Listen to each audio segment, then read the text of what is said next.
असतोमा षट्गमय तमसोमा ज्योतिर्गमय मृत्युर्मा अमृतं गमय। ओम शांति शांति शांति।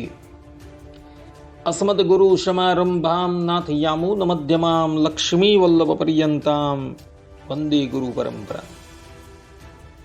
Audio book લેજન્ડમાં આપ સૌનું સ્વાગત છે।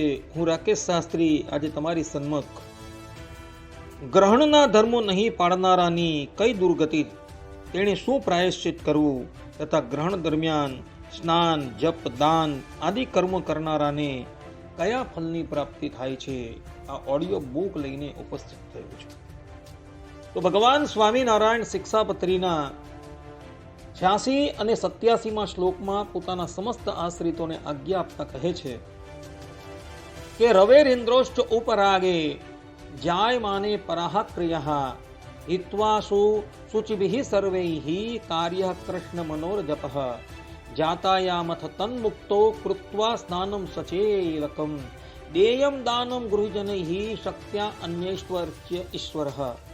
અર્થાત કે સૂર્યનું ને ચંદ્રમાનું ગ્રહણ થયે સતે અમારા જે સર્વે સત્સંગી તેમણે બીજી સર્વે ક્રિયાનો તત્કાલ ત્યાગ કરીને પવિત્ર થઈને શ્રી કૃષ્ણ ભગવાનના મંત્રનો જપ કરવો અને તે ગ્રહણ મુકાઈ રહ્યા પછી વસ્ત્ર સહિત સ્નાન કરીને જે અમારા ગ્રહસ્થ સત્સંગી હોય તેમણે પોતાના સામર્થ્ય પ્રમાણે દાન કરવું અને જે ત્યાગી હોય તેમણે ભગવાનની પૂજા કરવી। આ પ્રમાણે ભગવાન સ્વામિનારાયણે પોતાના સમસ્ત આશ્રિતોને ગ્રહણના ધર્મ નિયમ પાળવાની આજ્ઞા આપેલી છે ને એ જ પ્રમાણેની આજ્ઞા ઋષિ મુનિઓએ પોતાના ધર્મશાસ્ત્રમાં પણ આપેલી છે। પરંતુ જે લોકો આ ગ્રહણના ધર્મ નિયમને પાળતા નથી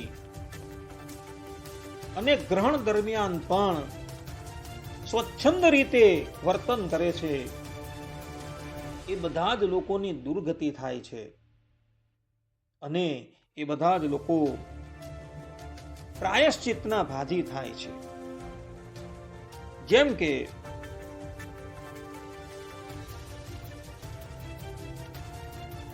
સ્કંદ પુરાણમાં ભગવાન શંકરના પુત્ર કાર્તિક સ્વામી કહે છે કે સૂર્ય ઇન્દુ ગ્રહણે પ્રાપ્તે સ્નાન દાન જપાદિકમ અકુર્વન માનવો મોહાન નરકમ પ્રતિપદ્યતે। અર્થાત કે સૂર્યગ્રહણ અથવા ચંદ્રગ્રહણ સમયે સ્નાન દાન અને જપ વગેરે ન કરનાર મનુષ્ય અજ્ઞાનવશ નરકને પામે છે।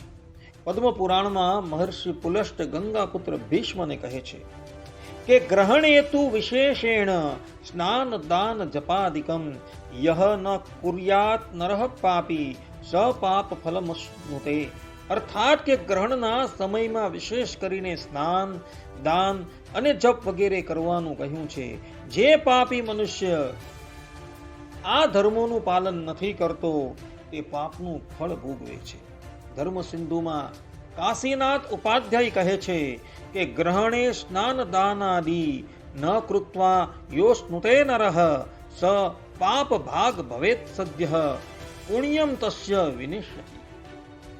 અર્થાત કે ગ્રહણ વખતે સ્નાન અને દાન કર્યા વિના જે મનુષ્ય ભોજન કરે છે તે તરત જ પાપનો ભાગી બને છે અને તેનું પુણ્ય નષ્ટ થઈ જાય છે।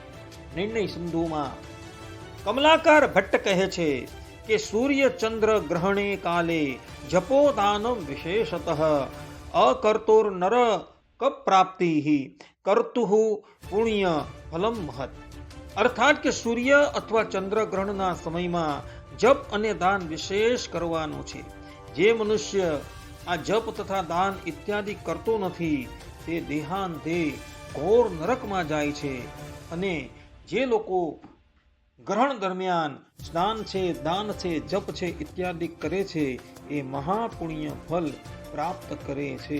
આ પ્રમાણે અહીં સ્પષ્ટ રૂપે કહેલું છે કે જે પણ કોઈક વ્યક્તિ ગ્રહણ કાળ દરમિયાન સ્નાન છે જપ છે દાન છે ઇત્યાદિક સત્કર્મ કરે છે તે લોકો મહદ પુણ્યના ભાગી થાય છે। પરંતુ જે લોકો એ સત્કર્મથી પરાંગમુખ છે એ બધા જ લોકો પાપના ભાજી થાય છે, એના પુણ્ય પણ સમાપ્ત થઈ જાય છે અને દેહાંતે ઘોર નરકની પ્રાપ્તિ કરે છે. ગરુડ પુરાણમાં શ્રીમદ નારાયણ ભગવાન ગરુડજીને કહે છે કે ગ્રહણે ભુજ્યતે યસ્તુ માનવો મોહ વંચિત તાવદ વર્ષ સહસ્ત્રાણી નરકે વસતે ધ્રુવમ. અર્થાત કે જે મનુષ્ય અજ્ઞાનથી ગ્રહણ સમયે ભોજન કરે છે તે નિશ્ચિત હજારો વર્ષ સુધી નરકમાં જઈ નિવાસ કરે છે. ગ્રહણ કાળ દરમિયાન અથવા તો ગ્રહણનો વેદ જ્યારથી શરૂ થયો હોય ત્યારથી લઈને ગ્રહણ પૂર્ણ ન થાય ત્યાં લગીન ભોજન કરવાની મનાઈ છે. પરંતુ જે પણ કોઈ વ્યક્તિ એ સમયકાળ દરમિયાન ભોજન કરે છે એ બધા જ લોકો હજારો વર્ષ પર્યંત નરકમાં જાય છે. ગ્રહણનો વેદ પ્રારંભ થાય ત્યારથી ભોજન નથી કરવા. પરંતુ જે રોગી છે, વૃદ્ધ છે, બાળક છે, ગર્ભવતી સ્ત્રી છે, એ ગ્રહણનો પ્રારંભ થાય એના 3 કલાક પહેલા જ અન્ન જળનો ત્યાગ કરી શકે છે. પરંતુ જે સશક્ત છે એને તો ચંદ્રગ્રહણ હોય તો 9 કલાક પહેલા અને સૂર્યગ્રહણ હોય તો 12 કલાક પહેલા અન્નનો ત્યાગ કરી દેવાનો છે. જે સશક્ત હોવા છતાં પણ અન્નનો ત્યાગ નથી કરતો, બધા જ લોકો હજારો વર્ષ પર્યંત નરકમાં જાય છે. મત્સ્ય પુરાણમાં શ્રીમદ નારાયણ ભગવાન અર્થાત કે મત્સ્ય ભગવાન કહે છે કે સૂર્યેન્દુ ગ્રહણે કાલે યો ભુંક્તે માનવો ધમઃ વિષ્ઠામૂત્ર સમમ તસ્ય અન્નમ ભવતિ નિશ્ચિતમ. અર્થાત કે સૂર્ય અથવા ચંદ્રગ્રહણ સમયે જે અધમ મનુષ્ય ભોજન કરે છે તેનું તે અન્ન વિષ્ઠા અને મૂત્ર સમાન ગણાય છે. આ પ્રમાણે મત્સ્ય ભગવાન કહે છે કે ગ્રહણ કાળ દરમિયાન જે પણ કોઈક વ્યક્તિ અન્ન ભક્ષણ કરે છે તેનું એ અન્ન વિષ્ઠા અને મૂત્ર તુલ્ય ગણાય છે.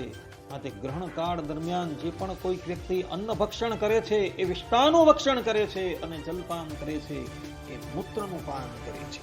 કૂર્મ પુરાણમાં ભગવાન શંકર દેવી પાર્વતીને કહે છે કે ગ્રહણે મૈથુનમ યસ્તુ કરોતિ મનુજોદમઃ સ યાતિ ઘોર નરકમ પાપેન મહતાયુતઃ. અર્થાત કે ગ્રહણ સમયે જે મનુષ્ય પોતાની ધર્મપત્ની કે અન્ય સ્ત્રીની સાથે મૈથુન કરે છે તે મહાપાપી બની ભયંકર નરકને પામે છે. માટે ભક્તો ગ્રહણ કાળ દરમિયાન ક્યારેય પણ કોઈ સ્ત્રીની સાથે મૈથુન કરવું નહીં.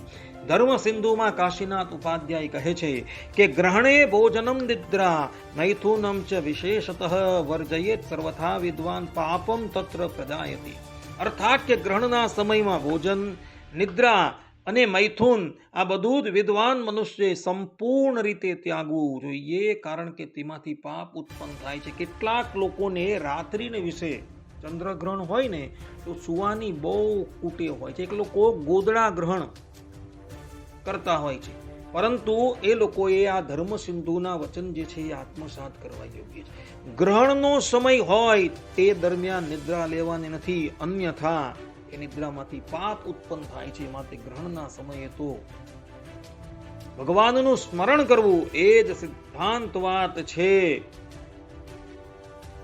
હવે કોઈ વ્યક્તિ એવું કહે કે ગ્રહણ સમય દરમિયાન અમારાથી ભોજન થઈ ગયું હોય, નિદ્રા લેવાઈ ગઈ હોય, મૈથુન થઈ ગયું હોય, ઇત્યાદિક પાપ થઈ ગયા હોય તો તેનું શું પ્રાયશ્ચિત? તો ધર્મ સિંધુમાં કાશીનાથ ઉપાધ્યાય કહે છે કે ગ્રહણે ભોજનમ કૃત્વા ત્રિરાત્રમ ઉપવાસયે જપેત વિષ્ણુ મંત્રમ વૈ દાનમ દધ્યાત વિજાતે. અર્થાત કે ગ્રહણ સમયે જો ભોજન થઈ જાય તો 3 રાત્રિ ઉપવાસ કરવો, ભગવાન વિષ્ણુના મંત્રનો જપ કરવો અને બ્રાહ્મણને દાન આપવું. તો આટલું કરવાથી પ્રાયશ્ચિત થઈ જાય છે. ગ્રહણ કાળમાં ભોજન થઈ જાય તો પછી એવા વ્યક્તિએ 3 રાત્રિ પર્યંત ઉપવાસ કરવાનો છે, ભગવાન વિષ્ણુના મંત્રનો જાપ કરવાનો છે અને બ્રાહ્મણોને દાન આપવાનું છે. નિર્ણય સિંધુમાં કાશીનાથ ઉપાધ્યાય કહે છે કે સૂર્ય ચંદ્ર ગ્રહણે ભુક્ત્વા પ્રાયશ્ચિત્તમ સમાચરેત ઉપવાસમ તથા સ્નાનમ જપદાનમ વિશેષતઃ. અર્થાત કે સૂર્યગ્રહણ અથવા ચંદ્રગ્રહણ સમયે ભોજન થઈ જાય તો ઉપવાસ, સ્નાન, જપ અને દાન આ કરી એનું પ્રાયશ્ચિત કરવું જોઈએ. પરાશર સ્મૃતિમાં મહર્ષિ પરાશર કહે છે કે ગ્રહણે મૈથુનમ કૃત્વા સ્નાનમ કુર્યાદ દ્વિજોત્તમઃ જપેચ્ચ ગાયત્રીમ મંત્રમ સહસ્ત્રમ પાપનાશનમ. અર્થાત કે ગ્રહણ સમયે મૈથુન થઈ જાય તો સ્નાન કરવું, ગાયત્રી મંત્રનો 1000 વખત જપ કરવો તે પાપનાશક પ્રાયશ્ચિત છે. જે લોકોને ગાયત્રીનો અધિકાર નથી તે લોકોએ પોતાના સંપ્રદાયના મૂળ મંત્રનો જાપ કરવો. અર્થાત કે ગ્રહણ કાળ દરમિયાન પોતાની સ્ત્રી અથવા તો પારકી સ્ત્રી સાથે મૈથુન થઈ જાય તો એણે આ પ્રમાણેનું પ્રાયશ્ચિત કરવાનું છે. અધિકારી હોય તો 1000 વખત ગાયત્રીનો જાપ, અને અધિકારી નથી તો એણે પોતાના સંપ્રદાયના મૂળ મંત્રનો જાપ કરવાનો છે. આ પ્રમાણે કરી એણે એનું પ્રાયશ્ચિત કરવાનું છે. મહર્ષિ યાજ્ઞવલ્ક્ય ઋષિની સ્મૃતિમાં કહી રહ્યા છે. યાજ્ઞવલ્ક્ય ઋષિની સ્મૃતિમાં કહે છે કે ગ્રહણે પાપ કર્માણી કૃત્વા સ્નાનમ સમાચરેત દાનમ જપમ તથા હોમમ પાપક્ષય કર્મ સ્મૃતમ. અર્થાત કે ગ્રહણ સમયે જો પાપ કર્મ થઈ જાય તો સ્નાન, દાન, જપ અને હોમ કરવાથી પાપનો નાશ થાય છે. ગ્રહણ સમયે ભોજન થઈ જાય, જલપાન થઈ જાય, મૈથુન થઈ જાય તો પછી એના પ્રાયશ્ચિત રૂપે સ્નાન છે, દાન છે, જપ છે, હોમ છે ઇત્યાદિ કરી લેવું જેથી પાપનો નાશ થઈ જાય. આ પ્રમાણે ભક્તો ગ્રહણ સમયમાં જાણે અજાણે ભોજન છે, જલપાન છે, મૈથુન છે, નિદ્રા છે ઇત્યાદિ થઈ જાય તો આ પ્રમાણે પ્રાયશ્ચિત કરવું. હવે ગ્રહણના સમયે સ્નાન, દાન, જપ ઇત્યાદિ કરવાથી કયા ફલની પ્રાપ્તિ થાય છે તો એ સંબંધમાં સ્કંદ પુરાણમાં કાર્તિક સ્વામી સાવરણી મનુને કહે છે કે સૂર્ય ઇન્દુ ગ્રહણે કાલે સ્નાન દાન જપાદિકમ કોટી યજ્ઞ ફલમ પ્રાહુર મુનયઃ તત્વદર્શિભિઃ. અર્થાત કે સૂર્યગ્રહણ અને ચંદ્રગ્રહણના સમયમાં કરાયેલ સ્નાન, દાન અને જપ વગેરેને તત્વજ્ઞાની મુનિઓએ કરોડો યજ્ઞ જેટલું ફળ આપનારું કહેલું છે. પદ્મ પુરાણમાં મહર્ષિ પુલસ્ત્ય ગંગાપુત્ર ભીષ્મને કહે છે કે ગ્રહણે દાન માત્રેણ યત ફલમ લભતે નરઃ ન તત ક્રતુ સહસ્રેણ ન તપોભીર ન વિદ્યયા.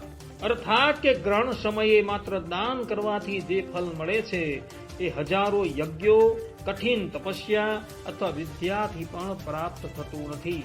બ્રહ્મવૈવર્ત પુરાણમાં શ્રીમદ નારાયણ ભગવાન દેવર્ષિ નારદને કહે છે કે ગ્રહણે હરિનામોચ્ચારો જપદાનાદિકમ નરૈઃ અક્ષયમ ફલમાપ્નોતિ વિષ્ણુ લોકમ સગચ્છતિ. અર્થાત કે ગ્રહણ સમયે ભગવાનનું નામ સ્મરણ, જપ અને દાન કરનાર મનુષ્ય અક્ષય પૂર્ણ મેળવે છે અને અંતે વિષ્ણુ લોકને પ્રાપ્ત કરે છે. મત્સ્ય પુરાણમાં મત્સ્ય ભગવાન વૈવસ્વત મનુને કહે છે કે ગ્રહણે સ્નાન માત્રેણ સર્વ પાપૈઃ પ્રમુચ્યતે જપદાન તપોહોમૈઃ પુણ્યમ કોટી ગુણમ ભવેત. અર્થાત કે ગ્રહણ સમયે માત્ર સ્નાન કરવાથી મનુષ્ય બધા પાપોથી મુક્ત થાય છે અને જપ, દાન, તપ તથા હોમ કરવાથી પુણ્ય કરોડ ગણું વધે છે. આ પ્રમાણે ગ્રહણના સમયે જે પણ કોઈક મનુષ્ય સ્નાન કરે છે, દાન આપે છે, ભગવાનના મંત્રનો જાપ કરે છે એને કરોડો ગણા પુણ્યની પ્રાપ્તિ થાય છે તથા એવો વ્યક્તિ દેહાંતે ભગવાનના ધામમાં પ્રવેશ કરે છે. એવું મત્સ્ય ભગવાન છે, શ્રીમદ નારાયણ ભગવાન છે, ગંગાપુત્ર ભીષ્મને ઉપદેશ આપનારા પુલસ્ત ઋષિ છે ઇત્યાદિકનું કહેવું છે. આ ઉપરાંત મત્સ્ય પુરાણમાં અન્ય સ્થાન પર પણ કહેલું છે કે ગ્રહણે સ્નાન માત્રેણ સર્વ પાપૈ પ્રમુચ્યતે, અર્થાત કે ગ્રહણ પૂર્ણ થઈ ગયા બાદ જો ગ્રહણ નિમિત્તે કોઈ પવિત્ર નદી છે, જલાશય છે ઇત્યાદિમાં સ્નાન કરવામાં આવે તો મનુષ્ય બધા પાપોથી મુક્ત થઈ દેહાંતે ભગવાનના ધામમાં જવાને યોગ્ય થાય છે. સ્કંદ પુરાણમાં કાર્તિક સ્વામી કહે છે કે ગ્રહણે જપ માત્રેણ કોટી યજ્ઞ ફલમ લભેત, અર્થાત કે ગ્રહણ સમયે જપ કરવાથી કરોડ યજ્ઞ જેટલું પુણ્ય પ્રાપ્ત થઈ જાય છે. ગ્રહણના સમયે કેવલ ભગવાનના મંત્રનો જાપ કરવાથી કરોડો યજ્ઞ કર્યા બરાબર પુણ્યની પ્રાપ્તિ થાય છે.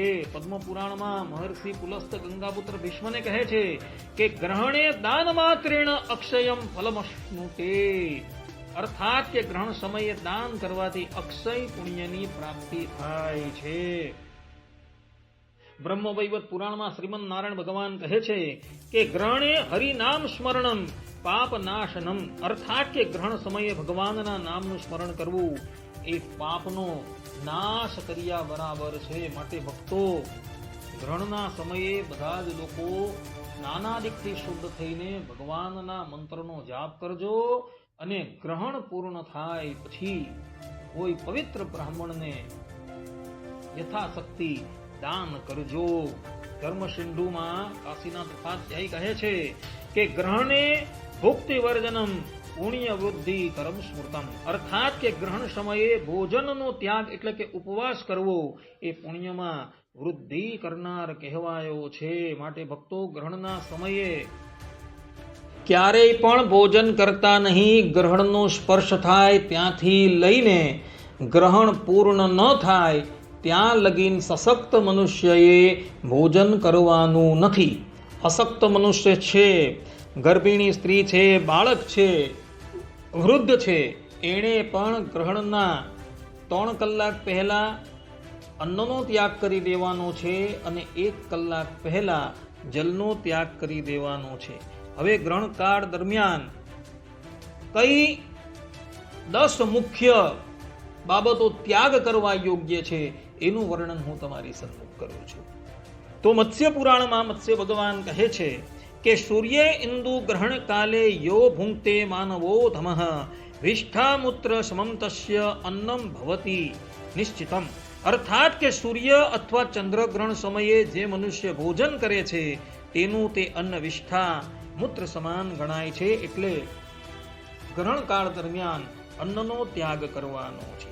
ધર્મસિંધુમાં કાશીનાથ ઉપાધ્યાય કહે છે કે ગ્રહણે ભોજનમ નિદ્રા વર્ધનીયા પ્રયત્નતઃ, અર્થાત કે ગ્રહણના સમયમાં ભોજન અને નિદ્રા ખાસ કરીને ત્યાગવા જેવા છે. એટલે ગ્રહણ કાળ દરમિયાન જ્યારે ગ્રહણ ચાલતું હોય ત્યારે નિદ્રા લેવી જોઈએ નહીં.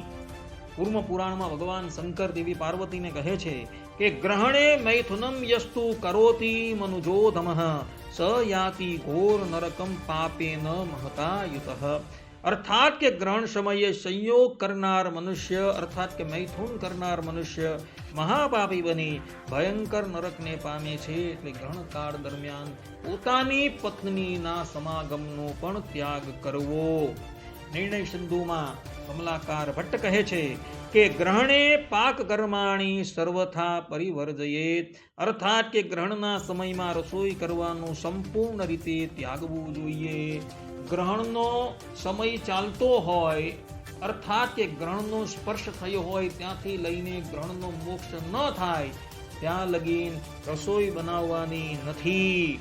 ધર્મસિંધુમાં કાશીનાથ ઉપાધ્યાય કહે છે કે ગ્રહણે તૈલમર્દનમ વર્જયેત પંડિતો નરઃ, અર્થાત કે ગ્રહણના સમયે વિદ્વાન મનુષ્યએ તેલ મસાજ વગેરે કરવું જોઈએ નહીં. ગ્રહણ કાળ દરમિયાન શરીર પર તેલ પણ લગાડવાનું નથી.